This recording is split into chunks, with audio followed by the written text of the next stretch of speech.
What's up, Meredith Nicholson family? It's me, Miss Williams, and I'm going to be reading Chapter 4 out of The World According to Humphrey today. So, get your book, let's get going.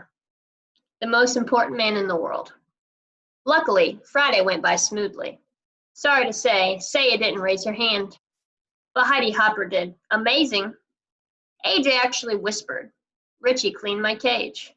I tried to imagine him with a big black mustache like his Uncle Aldo. Later, when Mrs. Brisbane asked him to name the capital of Kentucky, Richie said, "Hot dog?" Everyone giggled, of course, especially Stop Giggling Gail, otherwise known as Gail Morgenstern.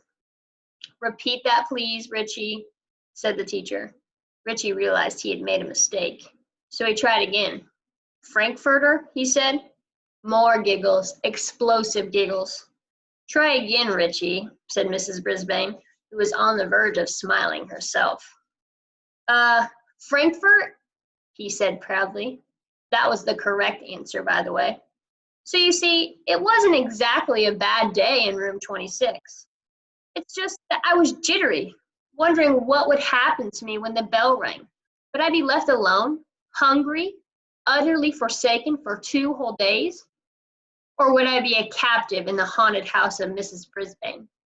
At last, the bell rang and the students flew out of the door like a flock of homing pigeons in a movie Miss Mack showed us. Just then, the room mothers stopped by. One was Heidi Hopper's mom, and the other one was Art Patel's. That's Pay Attention Art. They came to talk to Mrs. Brisbane about Halloween, which was less than 2 weeks away. I didn't know what Halloween was, but it sure sounded scary. Especially when they talked about bringing bats and witches, and even worse, cats, right into the classroom. Shiver, quiver, shake. What could they be thinking? I was about ready to fling open the door of my cage and escape when the door opened and walked in the principal, Mr. Morales. Mr. Morales is the most important person at Longfellow School. He runs the place and everyone respects him. You can tell. For one thing, Mr. Morales always wears a tie. No one else in the whole school wears a tie except Mr. Morales. For another thing, when Mr. Morales comes into the room, everyone stops what they're doing and waits to see what he has to say. And for a third thing, both Miss Mack and Mrs. Brisbane sometimes threaten to send a misbehaving student in Mr. Morales' office. As soon as the teacher mentioned the principal's name, the student would start acting very, very nice. "Good afternoon, ladies," said Mr. Morales. He was wearing a light blue shirt and a tie that had tiny books all over it. Everyone said, "Hello." "Well, how's your first week back, Sue?" he asked. Sue was apparently Mrs. Brisbane, although I'd never actually thought of her having a first name before. She said it was great to be back and what a wonderful class it was, which obviously pleased the room mothers. Then Mr. Morales leaned over my cage and smiled. His tie dangled right over my head. "I'll bet you're enjoying this furry little pupil," he said with a grin. I expected Mrs. Brisbane to tell him what a troublemaking rodent I was, but instead she forced a smile and said, "Well, yes, but he's quite a bit of extra work." Mr. Morales waved a finger at me. He didn't seem to hear what Mrs. Brisbane said. "I always wanted one of these fellows," he said, "but my papa wouldn't let me have one. Sure is cute." Mrs. Brisbane cleared her throat. "Yes, but I'm afraid he's a little distracting. I was going to see if Mr. Kim in room 12 wants him." I was shocked. Luckily, so were the room mothers. "Oh no, the children just love Humphrey," said Mrs. Patel. "Heidi talks about him all the time. It's a wonderful way to teach the kids responsibility," Mrs. Hopper said. "Yes, but it's a little too much responsibility for me," Mrs. Brisbane sighed. "At least I have a couple days away from him this weekend." "You're not taking him home with you?" asked Mrs. Patel. Mrs. Brisbane backed away from the cage. "Oh no, it's out of the question." "But Miss Mack always took him home," said Mrs. Hopper. "He'll be fine. He has plenty of food," Mrs. Brisbane answered very, very firmly. The room mothers were silent for a second. Mr. Morales started wiggling his finger at me. Then Mrs. Hopper spoke up. "Why don't the kids take turn bringing Humphrey home for the weekend? They can sign up. We'll talk to their parents and give them instructions. It will be a great experience. Some people might not want him, said Mrs. Brisbane. Squeak for yourself, Mrs. Brisbane. That's fine, said Mrs. Hopper. There'll be plenty who will. I think it's great, Mrs. Patel agreed. I'd take him today, but we're going up to the lake for the weekend. Oh, I'd take him too, said Mrs. Hopper, but we're painting the house and the place is a mess. Next week for sure. Yes, I could do it next week, Mrs. Patel agreed. Mrs. Brisbane smiled with a fake smile. So who's going to take him this weekend? The room mothers looked at one another. I could make a few quick calls. Maybe the Rinaldis? Mrs. Patel suggested. Call, I squeaked. Suddenly, Mr. Morales stood up straight. I have a better idea, he announced. I'll take Humphrey home for the weekend. My kids will love him. Then starting next week, you can have the students take turns. The three women were almost as surprised as I was. Don't worry, he'll be in good hands, Mr. Morales assured them. Well, I guess I would be. After all, I was going home with the most important person at Longfellow School.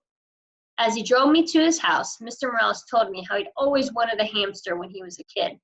But his dad always said they didn't need another mouth to feed. I argued with him, Humphrey. I said, Papa, I will feed him off my own plate. Then Papa said we'd have to buy the cage and the stuff to put in it. I guess he was right, Humphrey. We couldn't afford it. He smiled his big smile. But not anymore. Now I'm the principal of my own school. I told you he was important. His house was nice, but I didn't get to see much of it because as soon as we came in the door, two little whirlwinds tumbled into the room, shrieking and squealing. Quiet down now, you'll frighten the little fellow, Mr. Morales told them. He got that right. He introduced us. The little boy, who was about 5, was named Willie. He kept poking his fingers through the wire of the cage. I was about to bite him, pure instinct. But then I remembered, this is the son of the most important person at Longfellow School, so I didn't. The little girl, who was about 7, was named Brenda. She kept sticking her face up against the cage and squealing. I tried squeaking back at her, but I don't think she could hear me. Mr. Morales tried to quiet them down. He explained that I was a guest for the weekend and they had to treat me with respect. They didn't listen. A pretty lady rushed through the room, jingling her car keys. I'm late, I have a house to show. She glanced in my direction. We'll talk about that later. Adios. Mr. Morales wished her luck and she was gone.